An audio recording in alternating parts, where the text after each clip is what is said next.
Good morning, everyone. Happy Tuesday, and welcome to another episode of Tea and Coffee with Paula and Grumpy Jay. Grumpy Jay didn't get enough sleep last night. Grumpy Jay and locals, he should be up now. I think I may have forgotten you for a quick second there, but you're good. You're back, and we're live. Good morning, Paula. Good morning. Yes, we're going live. So no, I'm just checking locals to make sure that it loads up. So I'll keep you posted. But yes, good morning, everyone. Should be good. And good morning, babe. Instead of Paula. Yes, no, good morning, everyone. And yeah, we are getting warm weather for the next few days. Can't wait. Single minus digits. Welcome to Alberta winters, everyone. Yes, so far so good. And we're going to get some sun for the next few days as well. So less generator, more solar. Looking forward to that. Yeah, looking forward to the warm weather too. Getting ready to travel to Calgary on Friday. Going to be doing some things there and getting ready for Red Deer. Yep, Red Saturday. Deer. You excited? Yeah, I am. I'm looking forward to meeting and greeting the panel. Because there's some people I haven't met in person yet. So I'm looking forward to that. Looking forward to even our vendors coming together. It's going to be a great day. So looking forward to that. And just one clarification, it's not a panel. So we're going to be doing speeches. So they're 20 minutes a pop. And then at the end, there'll be a Q&A. So that might be the panel you're referring to. But yeah, I don't want people thinking for 3 hours or so, there's a bunch of people on stage. There's going to be speeches. They each have 20 minutes. Mm-hmm. We'll have a break, and then we'll get into the Q&A. So hopefully everybody can come and join. Tickets are going great. So the last couple of days, people are scooping them up. So make sure you go ahead and get them. And here's our little poster for Fundamental Truths. Tickets available at thelevineshow.com. You can also find them at fundamentaltruths.eventbrite.ca, starting at $20. And 8 great speakers. And Nadine Wellwood will be running the Q&A. And we have Benita Peterson. Yep. She'll be doing the emceeing and making sure we're all on track. Yep. So a lot of familiar faces for everybody to come and check out.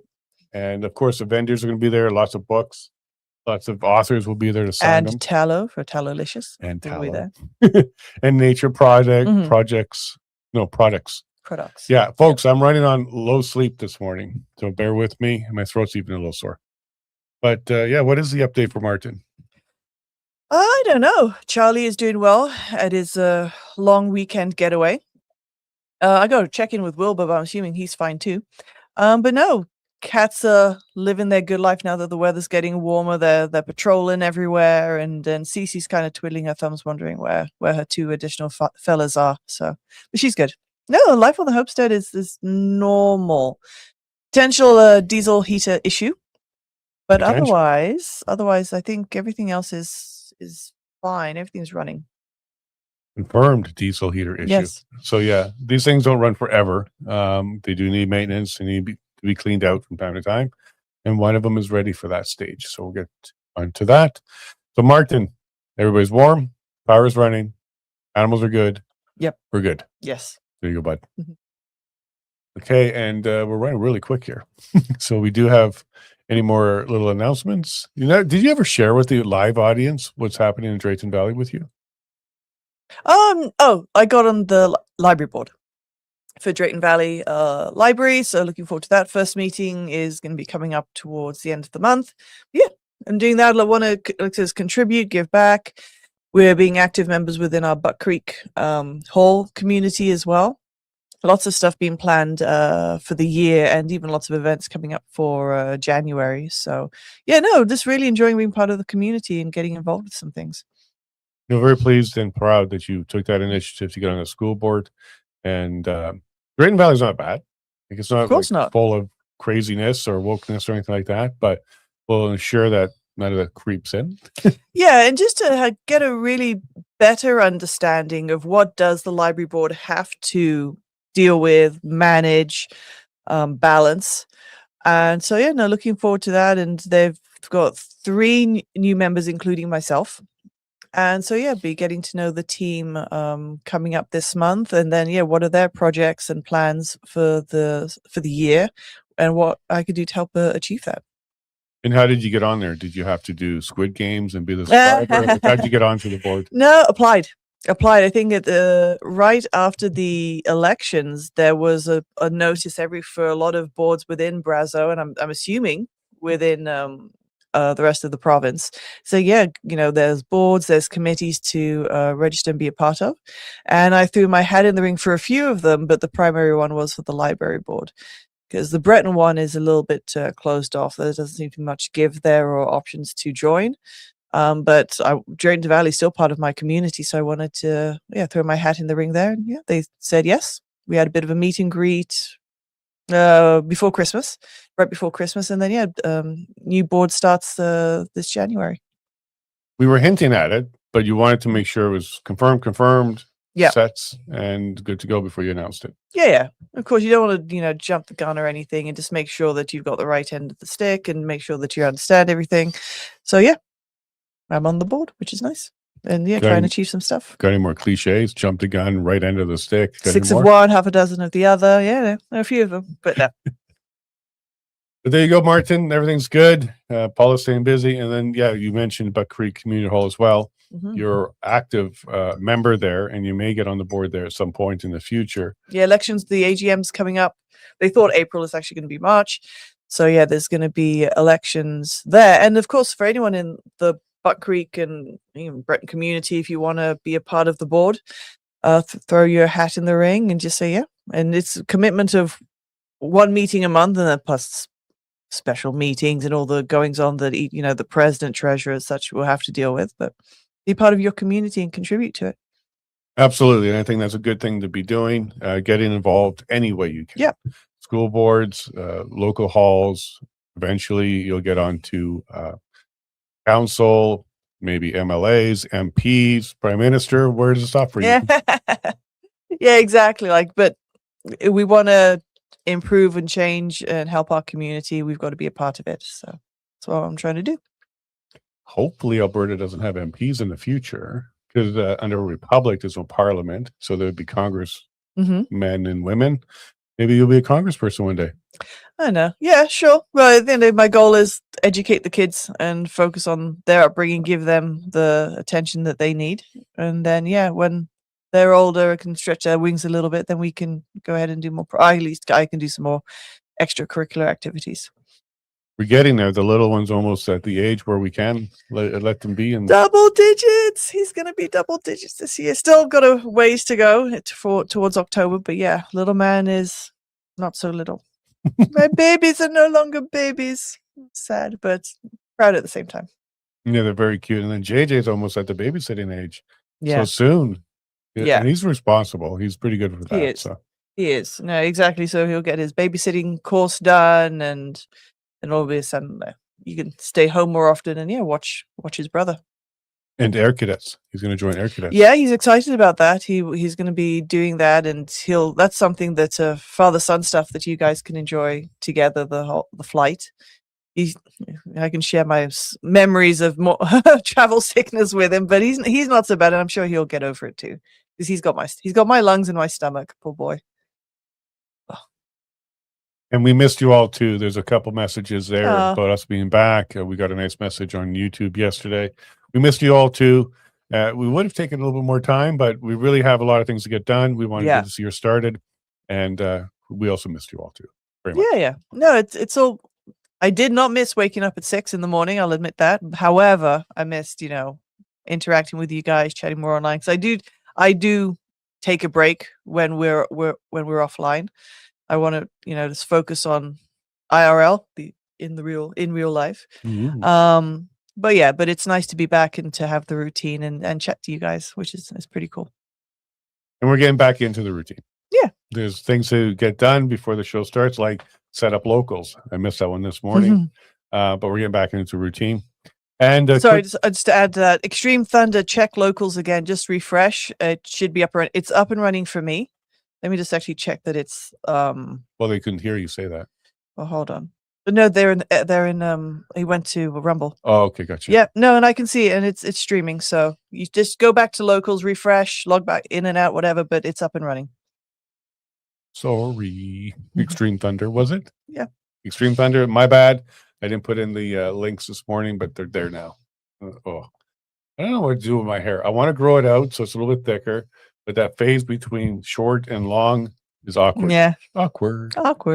I'm due for my annual haircut, but my fear is if I chop all this off, you're just going to see the gray is just going to stand out even more. So I don't dye my hair. Nope. We'll take you au naturel. That's one of the cool things about getting to know you is, yeah, you don't need to doll yourself up at all or anything like that. You're pretty. Aw, no, I was trying to JJ the other day because he bought me a little bit of makeup like lip gloss and a blush and stuff like that. And so I put it on and says, "Oh, Mom, you're wearing my stuff." I was like, "Yes." And I was like, every now and again, treat you guys to what I could, the potential of what I could look like. You look fine. You look great. Works for me. I got no complaints. Yeah, there we go. So there's a quick little update, and let's go ahead and get into the news. The news. There is a bunch of news. You're going to touch upon my most favorite one from yesterday that I shared with you? Probably. Yeah. I'm not sure if I remember that one. Well, as soon as the show went off, what did I tell you? Oh, yeah, it's on there. Yeah. Yeah, it's on there. Yep. So we'll get to that one too. But wow, this silly world of ours. All right. So first, we'll start off with a fake headline out of Global Edmonton. So here's what they said in their headline: Sturgeon Lake Creek Nation blocks Alberta separatist petition in court. No, they didn't. They've been community noted on this one. Sturgeon Lake Creek Nation has filed an application to go ahead and try to block the petition. It won't be successful. This is a Citizens Initiative Act. It's lawful. It's legal. The people are allowed to have democratic processes. This is just for show. But what's annoying about it is how Global framed it. Their headline says blocks, as in happened. Yeah. Present tense, which didn't. So shame on Global Edmonton. And you're going to see lots of this, everybody. Lots of this. The legacy media, the corporate media, state-funded media, they're going to be lying to you. They assume you're morons, and you're just going to read the headline and believe it. If you even click their article doesn't say this. Their article is factual. Their article is more in line with the truth, which is an application was filed to attempt to block, but nothing was blocked. So shame on them for that. So as I posted here, open the article. It clearly states that they moved to block, which means they filed an application, but the court has not responded. Upon Alberta independence, all state-funded media should be expelled if they participate in lying. We're keeping notes. We're keeping screenshots. We're well aware of what you guys are doing. Why you're so insecure that you can't just tell the truth as it is? Let the chips fall where they may. I'm going to use some more cliches. Yeah. Just deal out the hand that is dealt. See if we can find some more in there. But democracy is about people having choice. And media is supposed to be a pillar of democracy to go ahead and inform you on what's going on. And when that pillar is rotted and not doing its job, it actually is a detriment to democracy. Yep. Yeah. So this is you know how they always say it's an attack on democracy. Well, this is one. This is exactly one of them. Absolutely. You should not be doing this. So shame on you, Global Edmonton. I hope people keep an eye on this and go past the headline. I was interviewed by a National Post over the last week or so.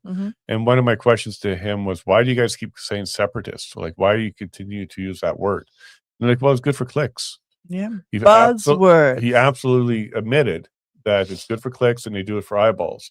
Because in the article, he doesn't say that. He says self-determination or independence. Like, he is fair in his article, but the headlines are not fair. And then he also admitted they have a separate group that's above him in his pay grade that handle the headlines and the images selected for the articles. The reporter, the journalist, doesn't get to choose that. We suspect that. Which is why it's important to move beyond just the thumbnail or the headline. Click on the article and read it, because we've discovered a lot of the case, especially stuff involving Trump even, was like the headline was so misleading, but they know some people stop at just the headline. Well, he said 40% of people read the article. That means they are knowingly misleading 60% of the public, and they're fine with it because it gets them clicks and people don't read it. Yeah. So they're using that. So folks, just be diligent on that. Research, look into it, get past the headline. They are lying to you. Yeah. Pants are on fire. And then another one that came up really quick. It was kind of like they had it in the chute ready to go. when Trump went to pick up the president of Venezuela and talked about oil, having it flow, immediately this narrative came out that, oh, Alberta independence is done now. There's no need to go any further. U.S. has moved to a different source for oil. So you may as well stop trying. Mm-hmm. Huh. So my response to that was, because somebody said, why aren't you talking about Venezuela? It's destroyed the whole independence movement. Well, they probably said separation. But my response was, it has zero impact. First, Alberta independence isn't about oil. It's about sovereignty. And second, Venezuela currently extracts 1 million barrels per day with plans to double it in the years ahead when infrastructure is rebuilt. Alberta exports 4 million barrels per day to the U.S. Also, last, Asia needs oil. So there's absolutely no shortage of market. No, this demand is there. Including to the U.S. And just because the U.S. picked up the president and took to Brooklyn, to the same facility that Epstein was in, by the way, so keep an eye on that story. Just because that happened didn't mean all of a sudden they can just turn all the taps on and they got all they need and they don't need Alberta oil in any way, shape, or form. That's just a ridiculous narrative that came out immediately. So I'll address that one quickly. Even Trump himself said it's going to take years to rebuild that infrastructure to double their production to 2 million. Even if they took every single barrel, brought it into the U.S., that's still not enough to replace what Alberta's doing. Yeah. So it's just another one of these attempts to try and heel over a parade. So we'll see right through that, folks, and we'll move on. Here's one of the ways you can help. A lot of people want to sign. Great. Looking for 1 million of you.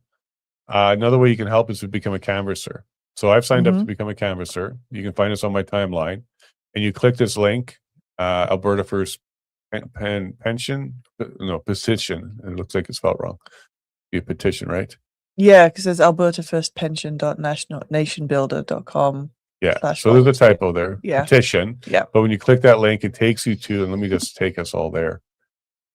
Take us there, baby. Taking us there. So Stay Free Alberta may be a new name to you as this is loading up here. Stay Free Alberta. Okay. That's the official organization that's come together to collect signatures under Mitch Sylvester and his petition. Alberta Prosperity Project itself is an independent organization that is for education. It's a nonpartisan organization for education on the benefits of sovereignty for Alberta. It itself doesn't do the signature collections or anything like that.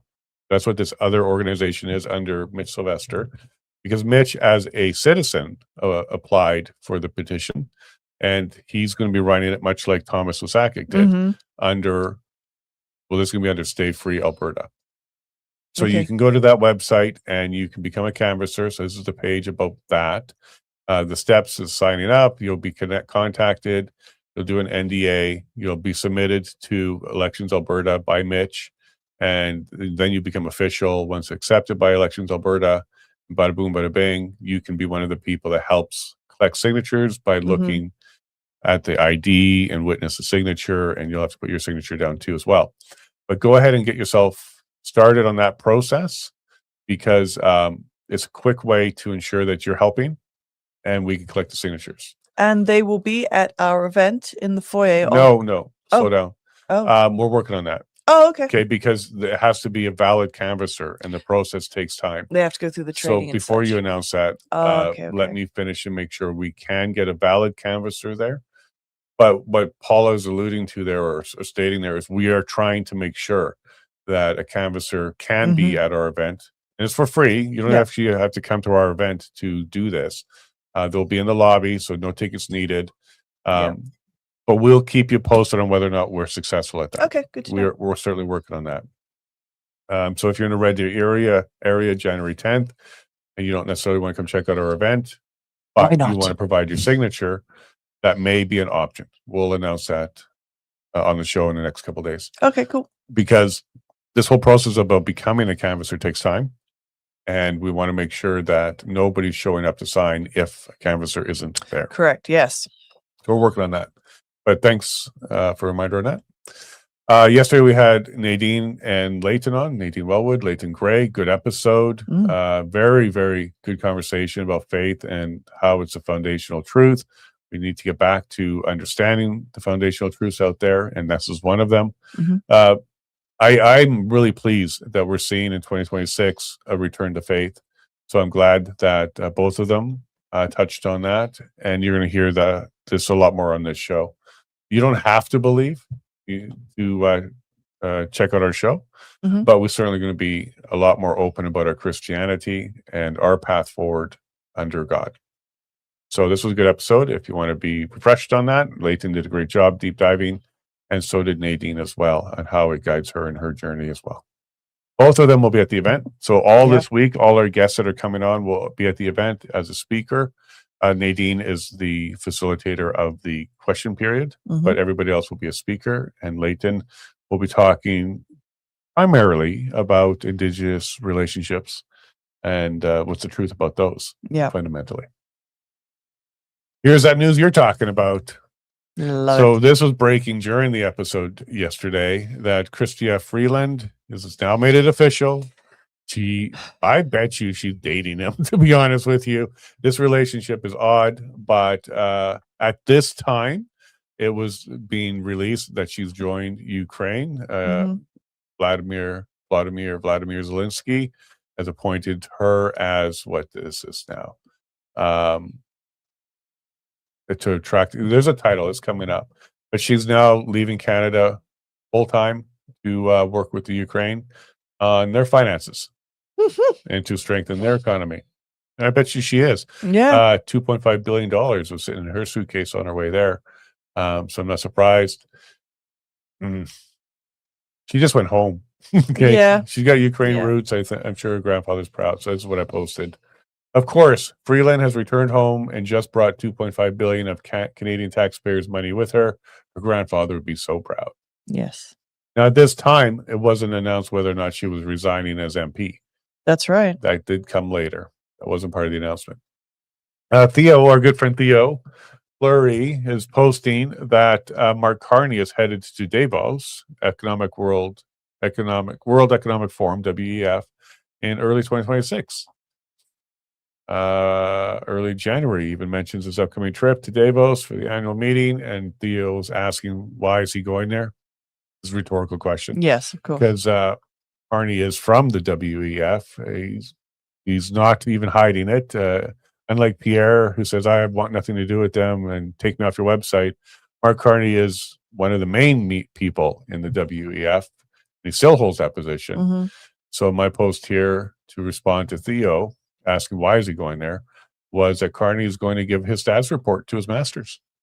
So he's going to go let them know how is it going with capturing Canada and making it part of the European Union and bankrupting them and get them under the IMF for full control. Yes. So I'm sure he's going to go over there. He may have to answer to the Alberta sovereignty movement and what's going on there, because I'm sure that's not part of their plan. They're trying to consolidate, not separate. So whatever the WEF wants, you should just flip it and then do that.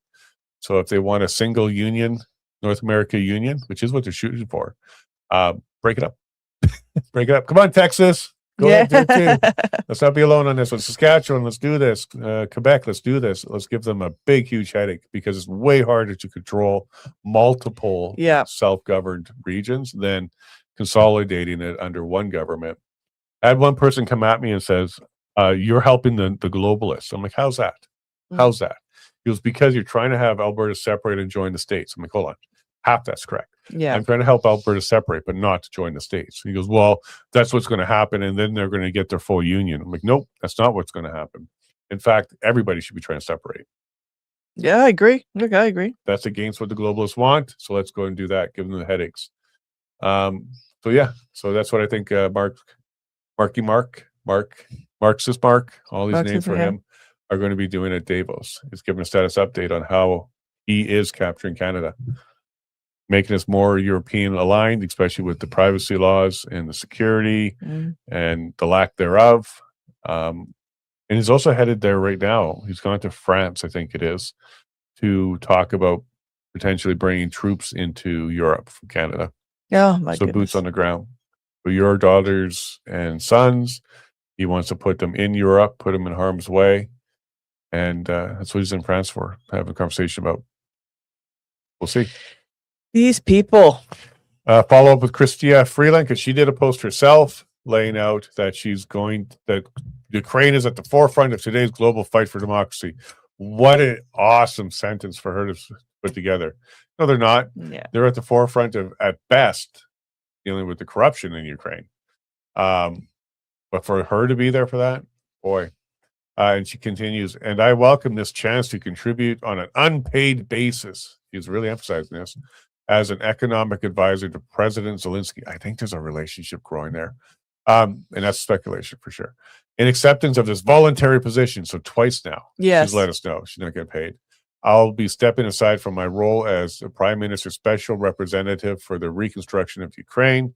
In the coming weeks, I'll also leave my seat in Parliament. I want to thank my constituents for the years of confidence in me. I am so grateful to have been your representative.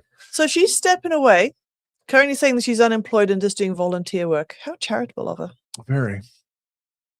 I hope the statue's bronze. Where did she get all the money from to sustain herself for being unemployed? Oh, no. Maybe she'll get EI. Grandfather's money. Old money. So my post here, corrupt Chrystia Freeland jumps from the sinking Canadian ship to join the Ukraine cover-up.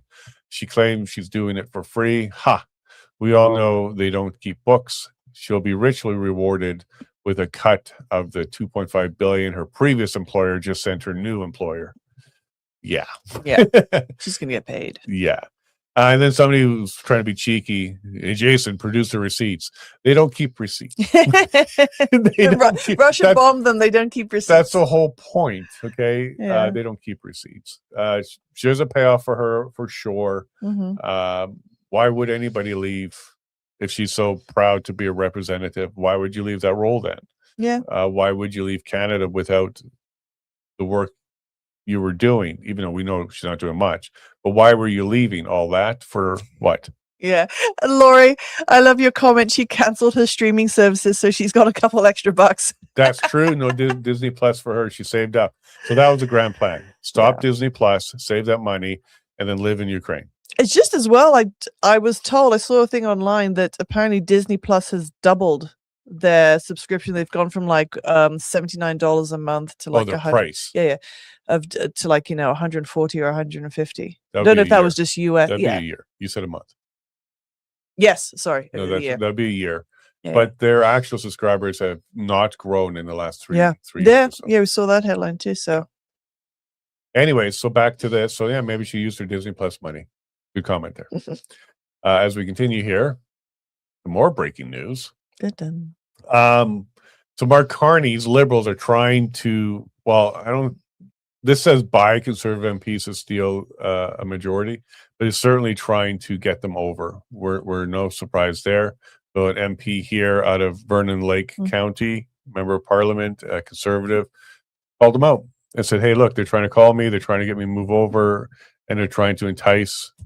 He didn't actually say buy or bribe, but that's what's being. Oh, there he goes. What are you going to try to bribe the next Conservative MP with? But they're playing nasty. So my comment here was corrupt Carney apparently has several bags of 30 pieces of silver in them. You're evil.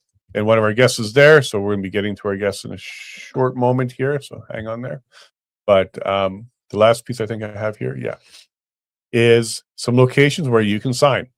So there are some canvassers ready to go, and there are some locations posted here by Rise Alberta as early as 2 days from now, so Thursday.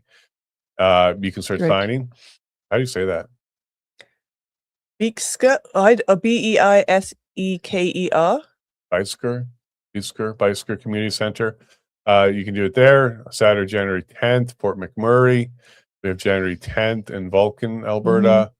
And it continues from there. And I'm hoping that we can add Red Deer on January 10th as well. We're working on that. We'll keep you posted on that as well. But places to sign have now been posted. Keep an eye on Rise Alberta. They're doing a great job pulling stuff like this together. And you're going to be seeing these grow. There's going to be hundreds and hundreds of locations over the next, but these are the ones that are started up right now. So if you're looking to sign that petition, at least starting on Thursday, there's one location to get you going. And then many, many, many, many, many more. Great. And of course, we have our event in Red Deer. But go ahead and get your tickets because two of the great speakers that we have are joining us right now on the show. So fundamentaltruths.eventbrite.ca, starting at $20. It runs from 1 to 7 p.m. Red Deer, and it's going to be Legacy Place, confirmed, booked, signed, sealed, delivered. Center. Thank you for correcting that. Legacy Center. Not the big building, but the one right beside it. So join us there. Yep. Let's go ahead and bring our guests on and see if they're ready. Good morning, me. Morning. Morning. Tea or coffee? I'm having tea, of course. Let me turn off my phone. It's going to beep all the way through. You caught me in the middle of getting set up. And then let's go and introduce. We're very good. Very good. How are you? I'm well. Thank you. Awesome. Now let's go and introduce our guest, Dr. Jack Mintz. This is the first time we've had you on, Dr. Jack. Thank you very much for joining us. Well, thank you for inviting me. Are you a tea or coffee type of guy? Well, first of all, it's 9:30 here in Toronto, so I've had breakfast already. I'm a coffee guy. Coffee. So we got a tea and coffee this morning. What about my tea? I have tea. There we go. Although I only have coffee first thing in the morning. Then after that, it's tea the rest of the day. Wonderful. There we go. I'm 3 to 1 today. 3 teas, 1 coffee. Well, how do you prefer to be called? Jack, Dr. Mintz, Dr. Jack? What would you prefer? Not Jack, Dr. Jack. Jack is just fine. Jack's fine? Okay. Perfect. Well, thank you very much, Jack, for joining us. This is our first time meeting outside of email. So I'm really pleased that you're going to be joining us this Saturday. And as you both said, you're all the way in Ontario. So you're going to be flying out for this event. So thank you both for doing that. My pleasure. Thanks for inviting me. Of course. We have to get you back out here to Alberta, Mia. It's a great conversation that you have. And what we're going to do here today is we're going to talk a bit about what does fundamental truth mean to you. We don't have to get into your subject. And you got no slides for us today, Mia, do you? No, I have no slides. Yeah, it's an inside joke. You're wondering if she needs to have slides. No, you don't. You can just speak. It will be absolutely fine. And Jack, do you plan on having slides or are you going to be speaking? I'll just be speaking. See, Mia? Yeah, I only do slides when I want to show some data. Otherwise, fair enough. Much better not. I think it's much better to just speak, and you get far more attention. People aren't distracted with a screen or anything like that. So Mia, you're in good company. You're going to enjoy yourself. But let's go ahead and start with you. Yeah. First, let's introduce yourself to the audience, and then we'll get into what does fundamental truth mean to you. Okay. My name is Mia Hughes. I'm the director of GenSpect Canada, which is an organization that advocates for a non-medical approach to gender-related issues. The group is labeled as a hate group by the Southern Poverty Law Center, just for saying children should have the right to grow up healthy and whole without having body parts needlessly chopped off. I've been in the gender debate for 6 years now, trying to reach Canadians for 6 years about the truth about the scandal of pediatric gender medicine. And you discovered me, Canada discovered me just last year, 2025. Before that, pretty much nobody knew that I existed. Well, we're glad you exist. Yes, I met you in Calgary. Kind of fate, really. We just met you in the line at the hotel. It turned out you're at my table at the JCCF event that night. And from what I understand, you did great at the Unity event in Calgary. And one of the things I'm really excited about you specifically, Mia, is this is a conversation that a lot of people don't like, okay? And I got to let you know, Eventbrite blocked us from putting ads on their network because you're on our event. So this is everywhere. Wait, did they actually tell you that it was because of me? Yes. Well, the subject matter. Yes. They've been advertising to me for weeks. Hey, advertise with us. You'll get more tickets. So yesterday I clicked the button and it said, but you don't qualify because of the subject matter of your event. I'm like, oh, interesting. And when you go through the subject matter, you're the only one that's even close to controversial. Okay. So, yeah. But don't worry. We're not upset. It's just, this is the kind of system we're in. We're not even allowed to talk about it. Now, good news is we can still use the system. We just can't advertise. It won't help us advertise. Yeah. Interesting. I'm sure it's not because of Jack, because he talks about the economy and he's an economist. So it's not Jack. And yeah, it's going to be the gender conversation. Do you think you could ask them? That would be really interesting. That'd be an interesting story. Could you ask them for clarification what exactly it is? I'd like to hear it from them if it's me. I will. I will. They sent me a link and I read the link and it says anything that's considered controversial, they will not advertise. And if you go through our speakers, you're the only one that's even close to considered controversial.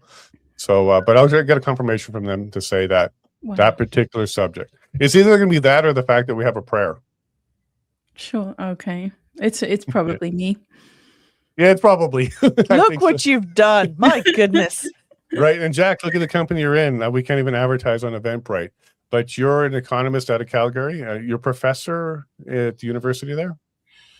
It's a little more complicated than one thinks. I'm actually, yes, I'm half-time at the University of Calgary, and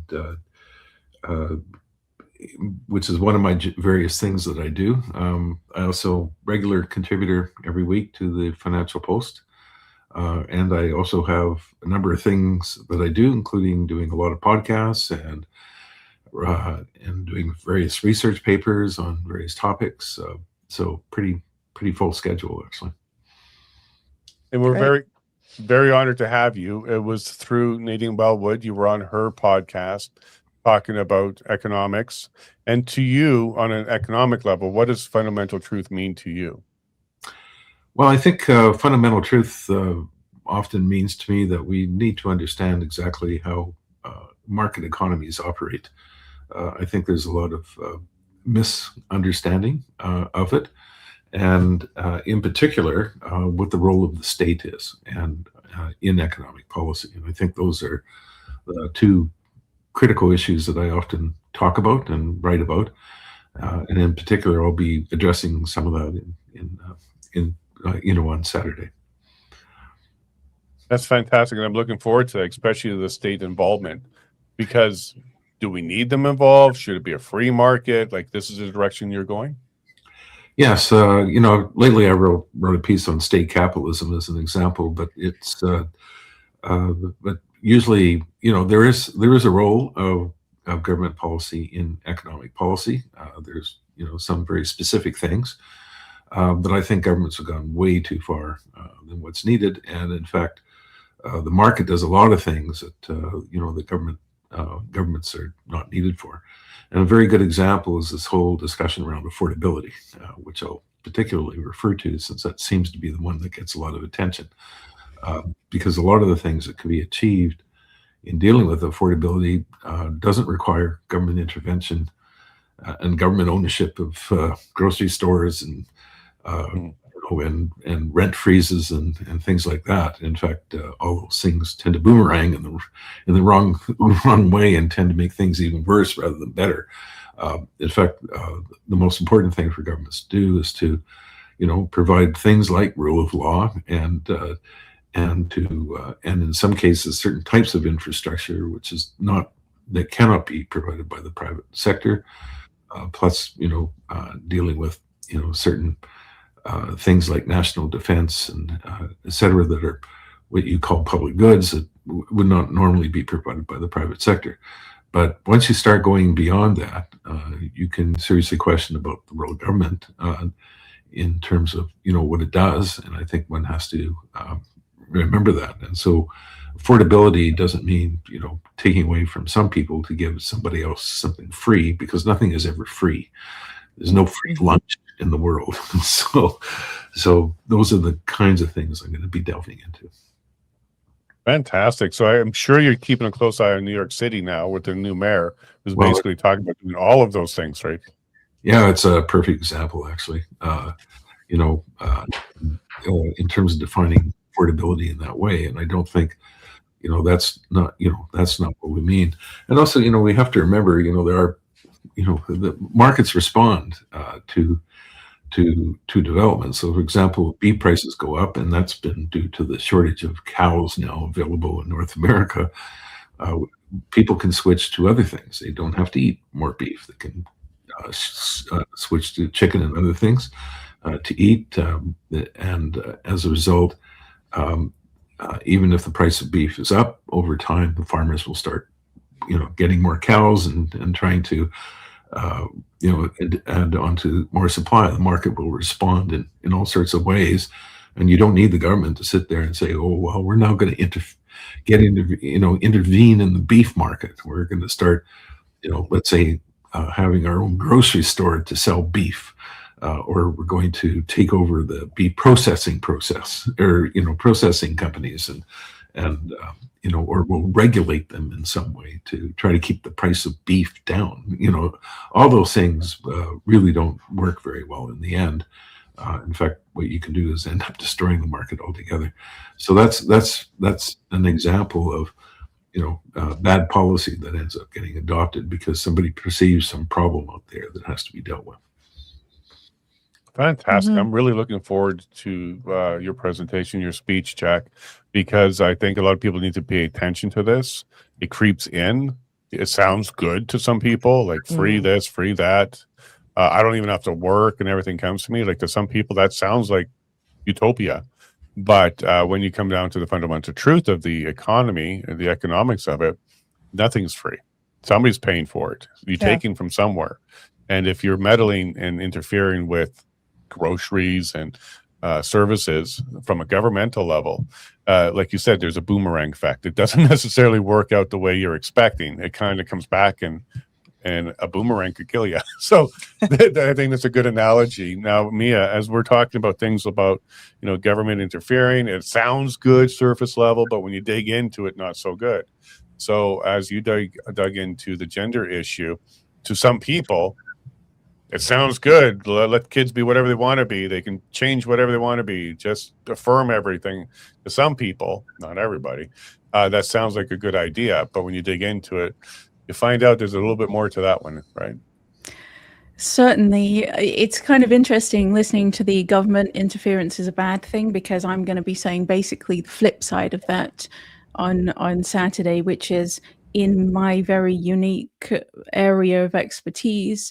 Government interference right now is essential because the field of so-called gender affirming medicine has completely lost its moral and ethical compass and is performing a terrible experiment on healthy adolescents without any scientific justification. And because the medical world cannot self-correct, they leave the responsible governments no choice but to intervene and regulate this field that's lost its way. But you're right, it all sounds so pleasant, and that is what I'll talk about on Saturday. Protect trans kids, and these kids, they to be their true authentic selves, they need this medically necessary, evidence-based, life-saving treatment. That's how it's presented to Canadians by the mainstream media, by trans activists, by certain members of our Senate, by trans activist groups. None of that's true, and that's what I intend to explain on Saturday. These children are not trans to start off with, because there is no such thing. One basic fundamental truth that we all need to remember is that children and adolescents, they're in a very crucial stage of identity development. Children don't understand the world around them. They're still figuring it out. They have a great capacity for magical thinking.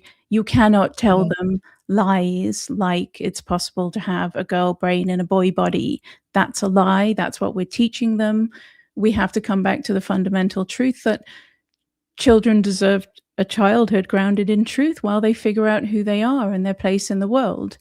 We need to remember the fundamental truth that not one single adolescent on the face of this planet has the cognitive maturity to make decisions about their fertility. It's impossible. They can't. So we need to stop allowing them to do so. We need to stop allowing them in our gender clinics to sign away their fertility, sign away bodily functions, reproductive functions that they do not yet understand.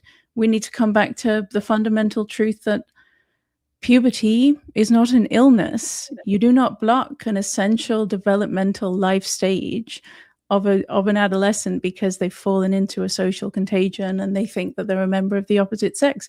Even basic truths like nobody is the opposite sex of their sex. That's absurd. That's completely ridiculous, absurd, magical thinking. You can't raise young people in this ideological climate of just nonsense and expect no detrimental effects to them. So yeah, it sounds pleasant on the surface. You scratch the surface and you realize this is the worst medical scandal in the history of modern medicine. And I like how you frame that, where you do want government to get involved in this one. And this is what Alberta's talking about with Bill 9 to protect a bunch of bills using a notwithstanding clause in order to ensure that there's an understanding about puberty blockers, men and women's sports, and whether or not parents are notified of things. So parental rights, like all three of those were bills that the UCP government passed in order to protect parental rights, women's rights, and children's rights. Can I just qualify that though? I want to be clear that in an ideal world, the government would not need to do that. In an ideal world, the government does not need to get involved in medical regulation because the medical world, it regulates itself. It's only because the medical world in this situation is completely overrun by activists and it is fully ideologically captured, they leave the government no choice. Right. And where I'm going with this one is it's spilled out of the medical world. Like, having this conversation means we can't advertise on Eventbrite. That's kind of one of the spillovers, because what they're doing to capture this is to frame it as hate. If you're not for affirming care, you must hate trans people. That's kind of the framing, right? And then who wants to be labeled as a hateful person? Nobody. So it's more than even just medical. There's a whole public relations and marketing side to this, which is very, very effective. And a little bit for Jack as well, because people want, well, you should be able to have food. Access to food should be a human right. You shouldn't have to pay for it. Like, there's ways to frame things on a marketing level, which is meant to confuse. And this is kind of why we're focused so much on the fundamental truths, getting back to the fundamental truths. Am I off on that one, or are you seeing that as well? Who, me? Yes. Oh, I definitely agree with you. I see that. That's my life, right? I'm the leader of a hate group in Canada because I said that children deserve the right to grow up healthy and whole. That makes me hateful. That's completely ludicrous, but that's how they discredit you. They just fling these accusations. I do intend to talk about this on Saturday as well, is the imbalance that we have, because one of my least popular opinions on those on my side, so-called, is that I don't apply evil motives to the other side. I think that those activists, our Canadian senator, the charities, everything, I genuinely believe that they think they are protecting so-called trans kids. They believe that trans kids exist and they're doing everything in their power to protect them. They just don't understand the harm that they're doing. And there's the famous Solzhenitsyn quote, in order to commit evil, you need ideology. People need to believe that they are doing the right thing. And that's what's happening here. But that generosity does not go the other way. All I'm doing is saying, can we not experiment on children? Can we let these children grow up, make it into adulthood with all of their body parts, let them grow and develop? That's all I'm saying. And they fling the most atrocious accusations at anyone who dares to suggest that this is a medical scandal. Exactly. And that's what I'm trying to get at here with this mistruth. But Jack, this happens with what you're talking about as well, because you could easily be accused of trying to make people starve. You're trying to make people poor. Certain people are never going to be able to climb. They're always going to be, segmented in society, and you're part of that. Like, these are some of the ways to frame it. When what you're actually talking about is, well, if you go down that route, everybody is going to end up that way. And the better system is to have a system that can self-correct itself, self-build, and bring everybody with it, but not try and focus on, well, because here's what they're doing in New York, okay? This new mayor, he's like, everybody has a right to food. This is why we're going to have these grocery stores. Everybody has a right to transport, so the buses are going to be free. Everybody has all these inherent rights, but you're highlighting as a fundamental truth that's just not true. Mm-hmm. Have you come across this, Jack, yourself yet, where there's a twisting of the narrative and the messaging to make you seem evil when you say, no, beef, if you can't afford beef, turn to chicken? Like, are you seeing any of that pushback? No, I was simply talking about the idea of which economists understand very well, which is the concept of substitutes, and that people don't have to buy certain products. When the prices go up relative to something else, they may choose something else that they like, and so there's no right to beef, there's no right to chicken. There's, on the other hand, we certainly don't want to see people starving on the, on the sidewalks, and so.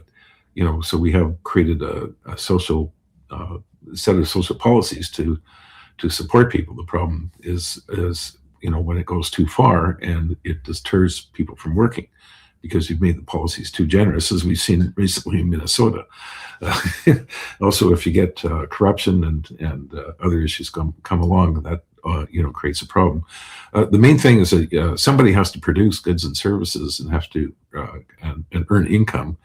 And society has to be able to earn that income too, in order to for people to enjoy it. So, part of the affordability problem really isn't a matter of prices being high. It's also people's incomes haven't caught up. And what we've gone through in the past several years is starting after with the pandemic and after the pandemic, you had governments that doled out huge amounts of money. Created very large deficits, financeless deficits with money creation that led to inflation. And this happened in a lot of the Western economies that were suffering a supply shock, in the sense that people were not, during the pandemic, couldn't work. And so they were trying to save the economy, but then what happened is that we had to pay the price later on with inflation. The difficulty is that the inflation was so high, it was moving much more quickly than people's incomes were. And so they couldn't cope with the higher costs. And even today, and I've seen, the data on this, even today, despite the fact that now wages are rising a little bit more quickly than prices, they still haven't caught up to that bout of inflation that we went through, especially in 1922 and in 2021 and 2022. So those things were things that people have had to deal with today, and that's why people are angry about prices today, because their budgets have been tough and they haven't been able to keep up. And so then all of a sudden we talk about things being rights, like food's a right, health is a right, everything becomes a right. But it can't be everything becomes a right.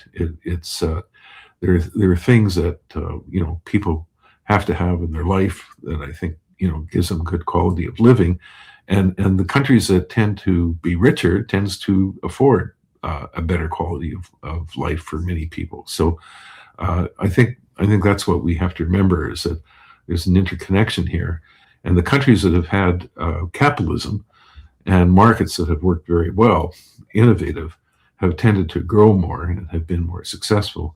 And some of the pushback I've gotten, for example, in state capitalism, is that they keep referring to China. Oh, look at China! They've done very well recently. They have all this strength, and it's an authoritarian government. It's not capitalistic. But people forget that China was very authoritarian back in Mao Zedong's day. And they had, huge episodes of major catastrophes that went on. And it was a time when governments were truly trying to control everything, prices of everything, and, how many shoes could be available to be sold in stores. And it was like the Soviet planning method, but it never works. And in fact, you get this authoritarian government, and it goes back to Hayek's concept of, serfdom, that governments feel they have to control everything, and so end up people becoming serfs in the end. We have to be very, very cognizant that actually the reason why China did so well later on was because they started getting rid of some of that authoritarianism, and it became more market oriented, not entirely. And lately, it's becoming more authoritarian again under the current leader, Xi Jinping, compared to what we saw 30 years ago. And so, do we want that kind of style? Well, I'm not sure. And China's always done very well in technology historically, going back centuries, but they've always had a problem with governance. And I think part of it is because they've missed that very important element, which is using the market as a way of trying to develop the economy, as opposed to government sitting there trying to direct the economy without the knowledge to do so. Okay, so as you were talking, one thing that popped into my mind was Senate Bill 206, universal guaranteed livable basic income. Right. Like so is that going to be a quick, nice solution? Just give people more money? Isn't that how we correct things? No, it's actually a very expensive way of doing it. In fact, you'll never give enough money anyway. What are we talking about? Are we going to give everyone $30,000 or $40,000? I mean, when the median income is around, 60,000 or whatever. I mean, what are we really talking about here? And it means that somebody has to, this goes back to the issue, somebody has to pay for these things. And often on the left, they say, well, let's let the billionaires and the millionaires pay more taxes and things like that.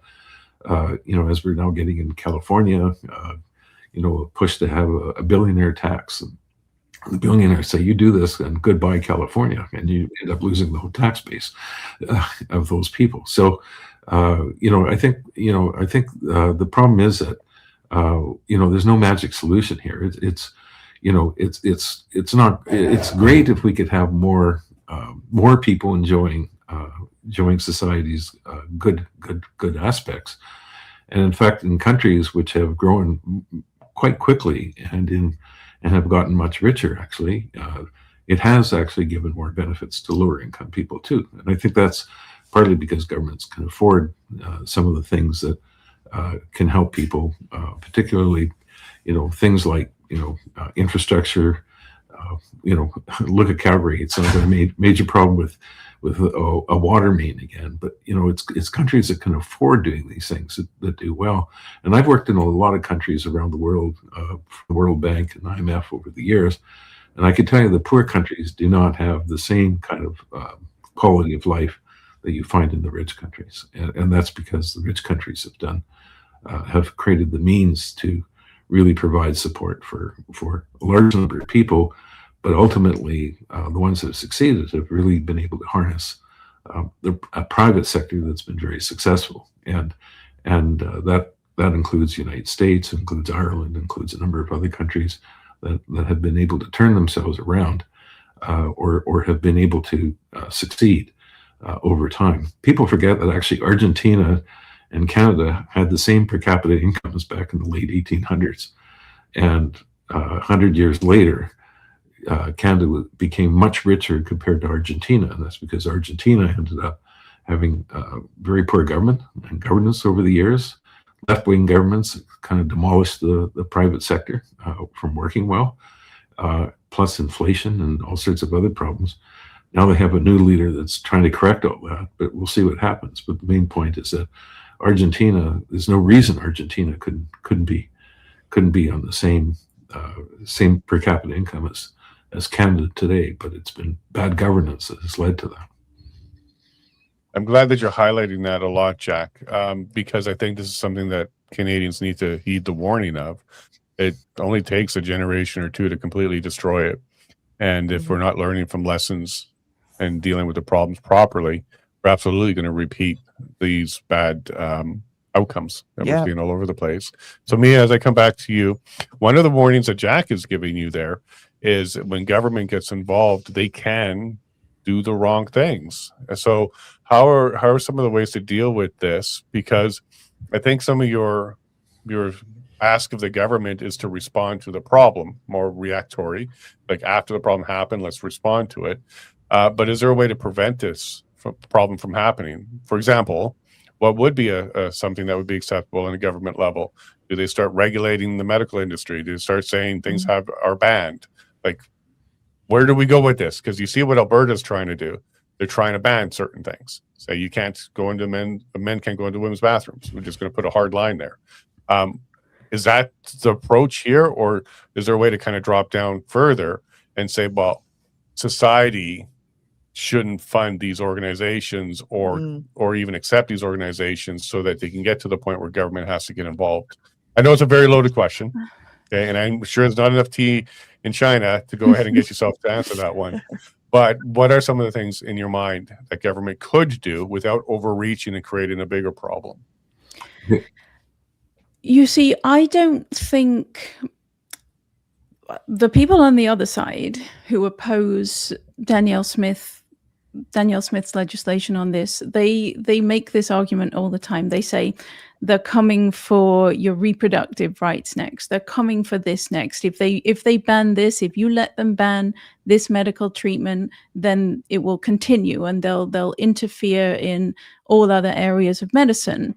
I actually don't believe that we are facing this risk because gender medicine is so completely insane, so completely off the rails that it doesn't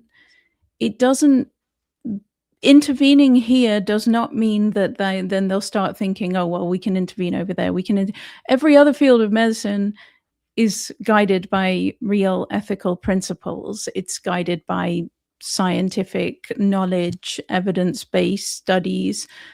Gender medicine is so completely insane and so completely mental that I think it exists in a category all by itself. So I'm actually not really that concerned when I support this legislation. I as I keep saying over and over, I wish the legislation were not necessary.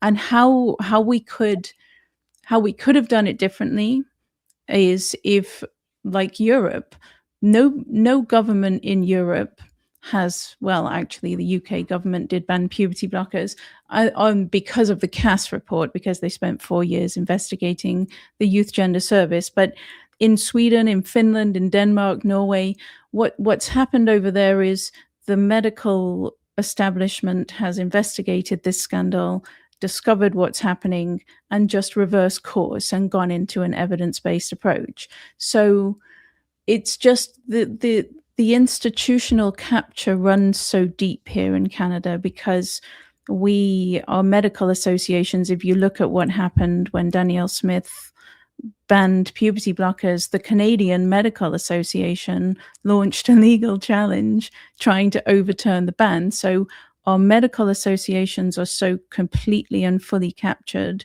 that we cannot rely on them to do the right thing. Our mainstream media refuses to touch the truth of this issue. So you can't rely on the mainstream media to educate the general public and then have the general public demand that children be protected. So because we're so, every layer of society is so completely and fully captured by this ideological framework, we just can't self-correct. And so I'm fully okay. I think what needs to happen after we have banned this medical treatment, after we have forced the medical world to reckon with the harm that they have done, then we start the inquiries. There at some point, I always say Nuremberg, but there has to be some kind of national inquiry looking at how we allowed this to happen, how we allowed an entire generation of young people to be raised in an alternate reality that confused them, many of them, into thinking that they need body parts chopped off in order to be happy. We have to investigate who were the main players, what safeguarding failures occurred that we allowed this into our education system. We were poisoning the minds of a generation in our education system. How did that happen? How did the medical world go so completely far off the rails? How did they get fully captured by an ideology that has no grounding in truth whatsoever?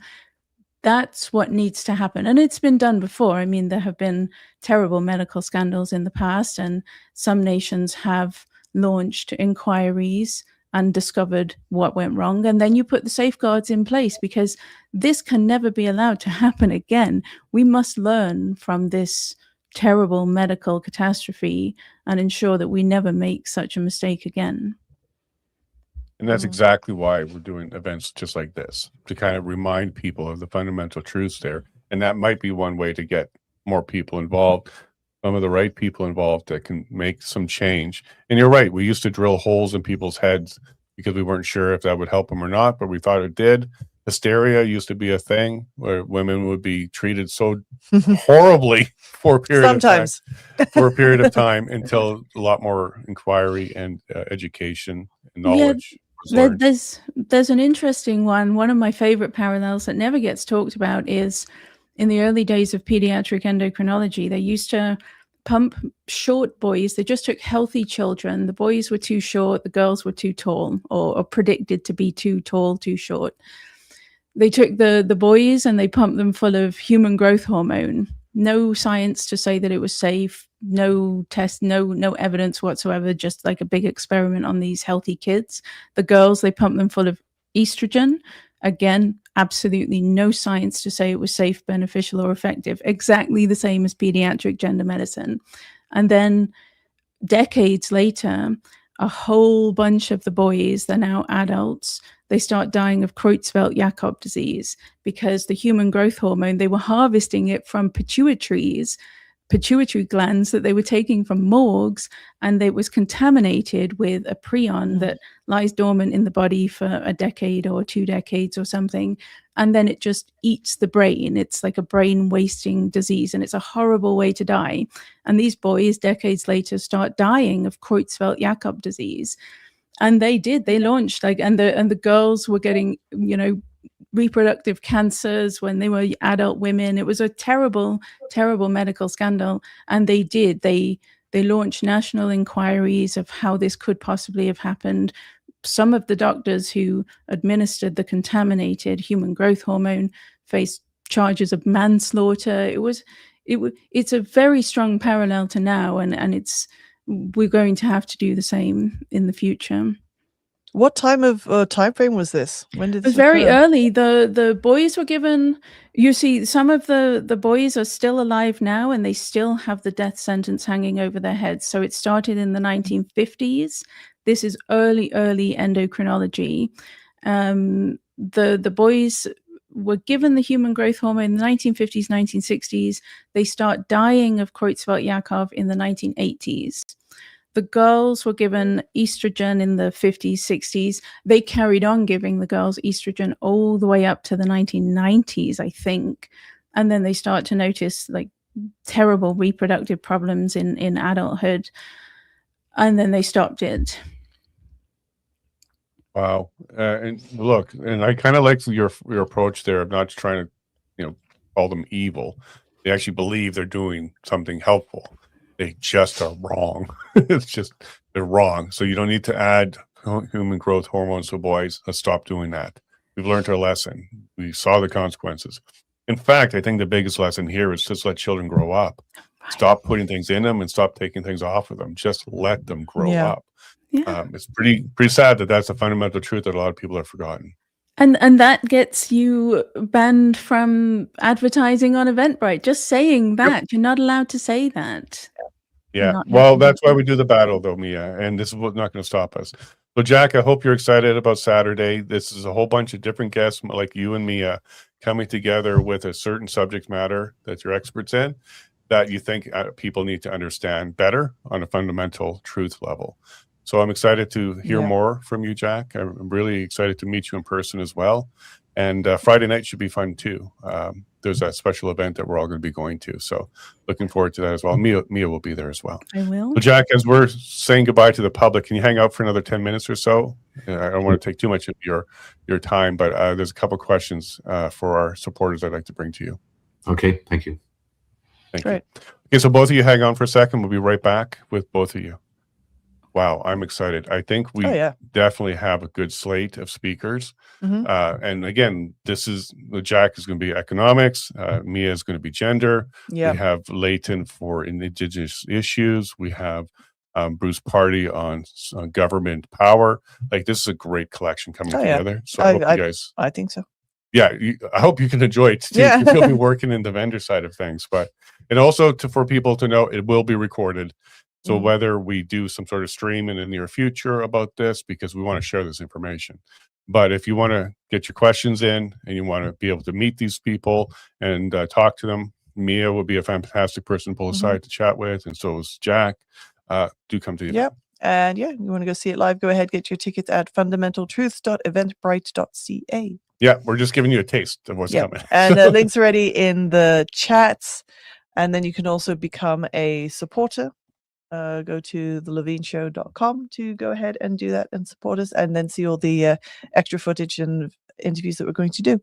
Yeah, we're not government funded. We don't run by donations. We work really hard, as a good member of an economy would do. We're working really hard. So our supporters are how we do that, and we're going to go see you all in one moment. Yep, exactly. Everyone have a fantastic day, and see you tomorrow morning. Bye from me. Thank you all very much for being here. Love you all, and God bless.